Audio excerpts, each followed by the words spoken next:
Yaqinda prezidentimiz televizorga chiqib shu nima bo'lsa ham uni qulog'imiz bilan eshitdik, o'zimizdan ko'rdik. Shu avgust sentabrgacha shu nima qilib turinglar. Bir trillarni shu qanday qilib tishlarini qo'yib turinglar. Undan keyin yaxshi bo'lib ketadi hamma yo'q. Biz prezidentimiz shu gapini eshitdik. Undan baqa endi vaqtimiz cho'q endi ajo'mas. Sentabr yo avgustga borib narx-navo pasayib tag'in yaxshi bo'lib ketsa. Endi hozir bizniki yangi deydi shu. Mana bunaqangi ko'p davlatlar bilan aloqa qilyapmiz deydi, hamma yo'q yaxshi bo'lib ketadi deyapti. Endi buni Xudo biladi endi. Biz qayerdan bilamiz? Endi o'shanga qarab tag'in endi yashaveramiz qanaqa bo'lsa-da.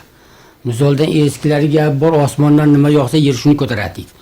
Bag'i endi bunaqa bo'lganda keyin bunga qarab tag'in o'sha qandaydir bu bo'ladi ish, nimada işte hayot. Baribir endi